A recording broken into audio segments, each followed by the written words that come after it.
क्या कुछ कहना चाहेंगे जो अतिक्रमण के नाम पे मस्जिद को तोड़ा गया है, उसके बारे में क्या कुछ कहना चाहेंगे आप? जो मैं कहना चाहता हूँ आप देख रहे हैं, और ये मस्जिद 28 डिसमिल हाजी साहब की खरीदी हुई अपनी निजी ज़मीन पर बनी है। 29 डिसमिल उन्होंने कुशवाहा से ज़मीन खरीदी, 28 डिसमिल पर उन्होंने मस्जिद बनाई और 1 डिसमिल अपने रास्ते के लिए बगल से उन्होंने ज़मीन छोड़ दी। ये पूरी तरह प्रशासन शासन ने पूरी तरह अवैधानिक काम किया है और हम सुप्रीम कोर्ट जा रहे हैं। और आप देखिएगा सुप्रीम कोर्ट में जितने लोग कल मस्जिद को शहीद करने में शामिल रहे हैं, सबके खिलाफ सुप्रीम कोर्ट में मुकदमा दर्ज करने का माननीय सुप्रीम कोर्ट आदेश करेगा, क्योंकि यह ज़मीन सुप्रीम कोर्ट का ये आदेश है। आप देखिए सुप्रीम कोर्ट ने आदेश दिया था इसको रोकने के लिए, और ये रूल्स है कि आप मस्जिद को शहीद नहीं कर सकते बिना किसी नोटिस के, लीगल नोटिस के। 8 तारीख को स्टे ख़त्म होता है और 9 तारीख को मस्जिद को शहीद कर दिया जाता है। ये मस्जिद शहीद करने के पीछे मकसद मस्जिद शहीद करना तो था ही, कुंभ से लोगों का जो हजारों लोग मरे हैं कुंभ में, उससे ध्यान हटाकर मस्जिद के तरफ करना था। इसलिए प्रशासन ने ऐसा कृत्य किया। यहाँ पूरी तरह 10 थानों की फोर्स, पीएससी और एसडीएम सीओ कोतवाल मौके पर खड़े होकर इस घटने को अंजाम दिए हैं। मैं तो मांग करता हूँ माननीय मुख्यमंत्री जी से कि अपने विशेष एजेंसी से इसकी जांच करा लीजिए। माननीय मुख्यमंत्री जी को भी गलत सूचना दी गई है और उनको भी गलत राय बताई गई है, उनको भ्रम में रख के इस काम को किया गया है। हम आज भी चैलेंज करते हैं कि 100% हाजी साहब ने अपनी ज़मीन पर मस्जिद बनाई है और मस्जिद किसी दूसरे ज़मीन पर बन भी नहीं सकती। ये हम लोगों का धर्म अलाउ नहीं करता। इसलिए हाजी हामिद साहब कोई ऐसे व्यक्ति नहीं है दुनिया में जिनकी इज्जत और पहचान है। हाजी हामिद साहब ने अपने बैनामे की ज़मीन में मस्जिद बनाई थी। इस मस्जिद को शहीद करके इस ज़िले को सांप्रदायिक शक्तियों के हाथ में देने का लक्ष्य जो प्रशासन का है, हम लोग उसको कल कामयाब नहीं होने दिए।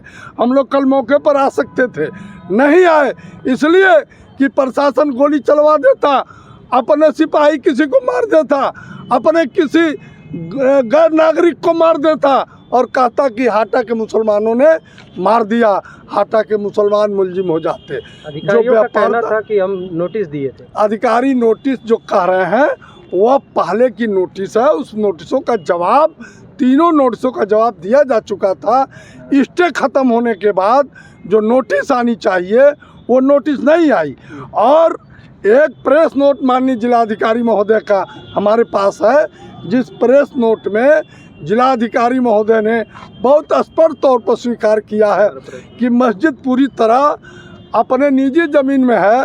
13 एकड़ ज़मीन आबादी वर्ग 6 की मस्जिद में उत्तर दक्षिण तरफ थोड़ा सा कब्जा है।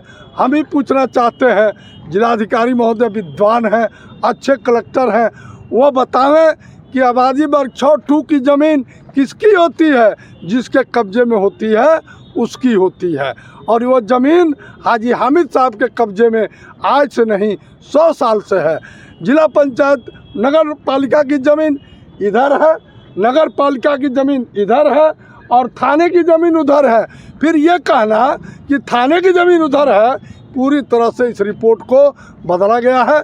पूर्व उप जिलाधिकारी जो यहाँ थे उन्होंने सही रिपोर्ट दिया था, लेकिन उनको भ्रम में डालकर उनको हटाया गया यहाँ से और दूसरा अधिकारी पोस्ट करके लेखपाल कानगो के खिलाफ भी कार्रवाई होनी चाहिए, तहसीलदार के खिलाफ भी कार्रवाई होनी चाहिए कि इन लोगों से जब गलत रिपोर्ट तैयार कराई जा रही थी तो इन लोगों ने अपने मरने के बाद या अपने बच्चों का ख्याल नहीं रखा, गलत रिपोर्ट लगाया।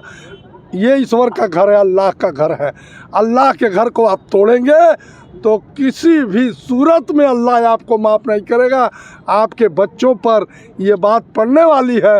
हाजी हामिद साहब की ये मस्जिद नहीं है, ये मस्जिद अल्लाह की है और ये मस्जिद हिंदुस्तान के आवाम की है और हिंदू मुस्लिम एकता की ये मस्जिद है, जहां मुसलमानों को और हिंदू को दोनों को सम्मान दिया जाता है।